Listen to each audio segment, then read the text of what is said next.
Welcome to the Deep Dive by Global Heroes, your go-to for the real stories behind real heroes.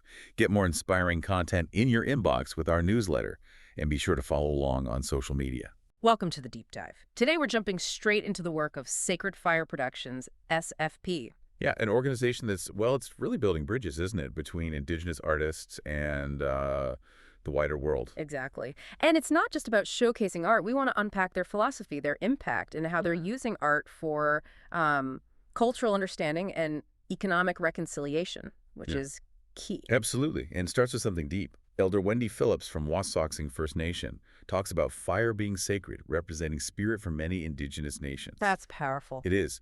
And she frames their whole mission beautifully, calling Indigenous art a spiritual vibration that transcends this world, not just something to look at. A spiritual vibration. I like that. So SFP, they've been based in Old Montreal since, what, 2012? That's right. A not-for-profit, a registered charity, really focused on First Nations, Inuit, and Métis cultures. So let's get into that mission. It sounds simple on the surface.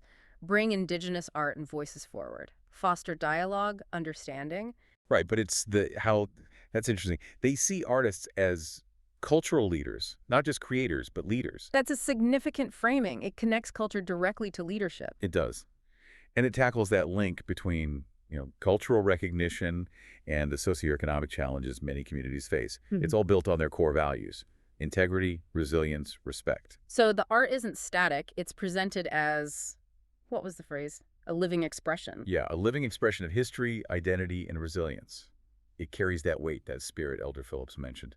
Okay, so if that's the philosophy, how does it translate into actual impact? Let's talk results.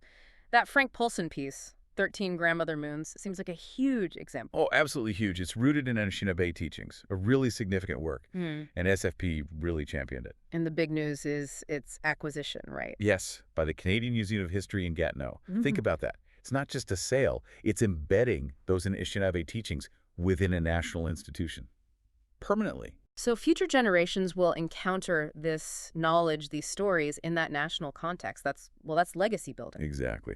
SFP President Kanason Deer put it perfectly. He called it an achievement that honors the artist, the story, and the cultural legacy it represents. It's that institutional validation. Saying this matters to the national story. Precisely. And that's one major pillar, the cultural recognition. The other is the economic side, the sustainability. Which brings us to their new physical space. They're moving, right? September 2025. Yep, a new chapter at 43 Rue des Sœurs Grises, still in Old Montreal. In this place, it's designed to be much more than a gallery. Okay, tell us about that. How does the space itself drive the mission, especially the economic reconciliation part? Well, it's set up as a dynamic hub. They'll have rotating exhibitions changing every 3 months, keeping things fresh, plus a boutique dedicated to showcasing Indigenous artisans.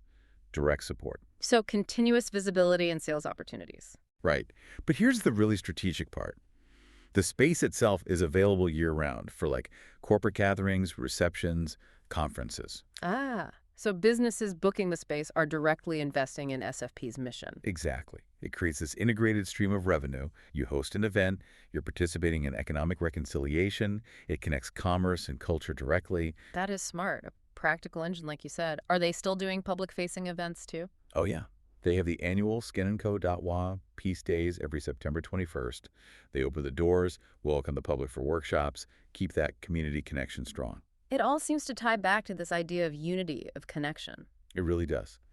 Kanason Deer mentioned the Mohawk word for family, kawa.sire. Kawa.sire. Yeah, and he links it to that idea that we're all related in the sacred hoop of life.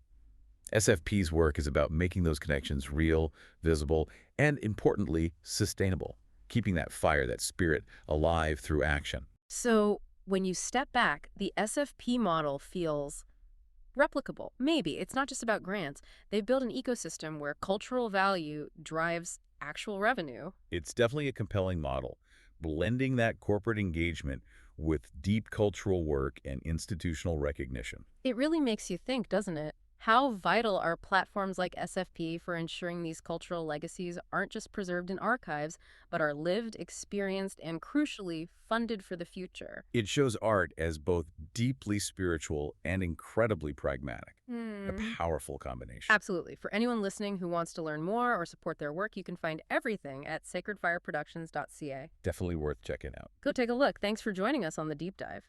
That's it for today's deep dive. Want more? Stay connected with global heroes through our newsletter and socials.